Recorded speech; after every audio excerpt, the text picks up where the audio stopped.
तर शेतकरी बांधवांनो, आजची ही माहिती तुमच्यासाठी अत्यंत महत्त्वाची आणि दिलासादायक आणि आनंदाची आहे. कारण बऱ्याच दिवसापासून ज्या नमो शेतकरी महासन्मान योजनेच्या 9व्या हप्त्याची तुम्ही वाट पाहत होता, त्या हप्त्याच्या वितरणाला अखेर सुरुवात झाली आहे. आणि आता प्रत्यक्षात शेतकऱ्यांच्या बँक खात्यामध्ये पैसे जमा होण्याची प्रक्रिया सुरू झाली आहे. त्यामुळे अनेक दिवसांची ही चिंता आता कमी होणार आहे. मागील काही काळात हा हप्ता अडकलेला असल्यामुळे अनेक शेतकरी आर्थिक अडचणीमध्ये आले होते. तर शेतीचे काम, बियाणे, खते, औषधे यासाठी पैशांची गरज असताना हा निधी वेळेवर न मिळाल्यामुळे अनेकांना अडचणींचा सामना करावा लागत होता. पण आता सरकारने या प्रक्रियेला वेग दिला असून टप्प्याटप्प्याने निधी वितरण सुरू झाले आहे. त्यामुळे हळूहळू सर्व पात्र शेतकऱ्यांच्या खात्यामध्ये पैसे जमा होणार आहेत. मात्र इथे एक महत्त्वाची गोष्ट लक्षात घेणे गरजेचे आहे की सर्व शेतकऱ्यांच्या खात्यामध्ये एकाच वेळी पैसे जमा होणार नाहीत, कारण ही प्रक्रिया टप्प्याटप्प्याने राबवली जात आहे. सुरुवातीला काही निवडक जिल्ह्यांमध्येच ही निधी पाठवला जाणार आहे आणि त्यानंतर उर्वरित जिल्ह्यांमध्ये हा निधी पोहोचला जाणार आहे. त्यामुळे तुमचा जिल्हा पहिल्या टप्प्यात आहे का नाही हे तपासणे अत्यंत गरजेचे आहे. आणि जर तुमचा जिल्हा पहिल्या यादीमध्ये नसेल तर काळजी करण्याचे काही कारण नाही, कारण पुढील टप्प्यामध्ये तुमच्या जिल्ह्याचाही समावेश निश्चितपणे होणार आहे. तर सरकारने यासाठी स्पष्ट अट ठेवली आहे की ज्या शेतकऱ्यांना 8वा हप्ता मिळाला आहे त्यांनाच 9वा हप्ता दिला जाणार आहे. त्यामुळे सर्वप्रथम तुम्ही तुमच्या खात्यामध्ये 8वा हप्ता जमा झाला होता का हे तपासा. जर काही तांत्रिक अडचणीमुळे तुम्हाला मागील हप्ता मिळाला नसेल तर अशा परिस्थितीत काही शेतकऱ्यांना एकत्रित रक्कम 4,000 रुपये मिळण्याची शक्यता देखील व्यक्त केली जात आहे.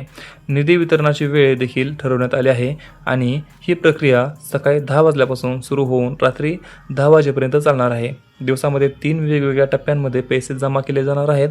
पहिला टप्पा सकाळी 10 ते दुपारी 2 या वेळेमध्ये असेल, तर दुसरा टप्पा दुपारी 2 ते संध्याकाळी 6 या वेळेमध्ये असेल आणि तिसरा टप्पा संध्याकाळी 6 ते रात्री 10 या वेळेमध्ये असेल.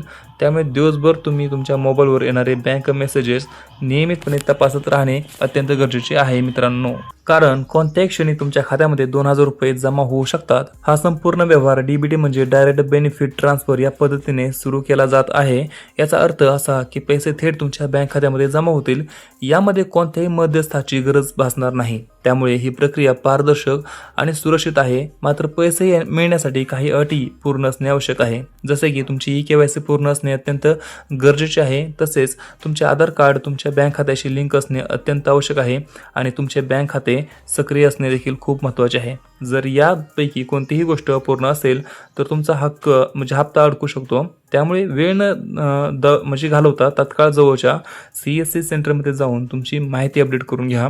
पात्रतेच्या अटीबाबत ह्याबाबत देखील काही महत्त्वाच्या गोष्टी लक्षात ठेवाव्या लागतील.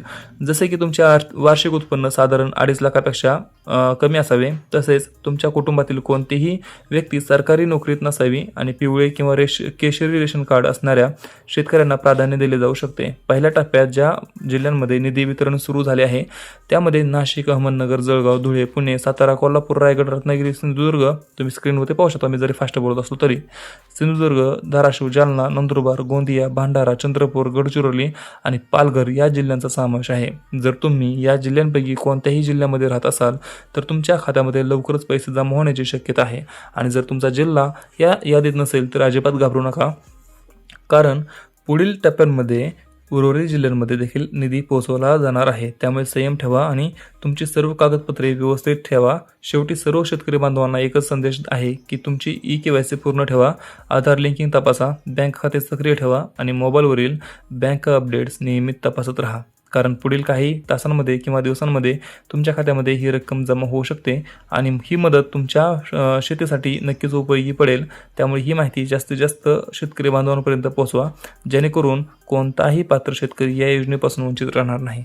तर तुम्हाला ह्याबद्दल काय वाटतं? तुमचे खाली काही प्रश्न असतील तर खाली कमेंट करून नक्की सांगा. आम्ही तुमच्या प्रश्नाचे उत्तर नक्की देऊ. तर आपण भेटू पुढच्या व्हिडिओमध्ये. तोपर्यंत जय हिंद, जय महाराष्ट्र.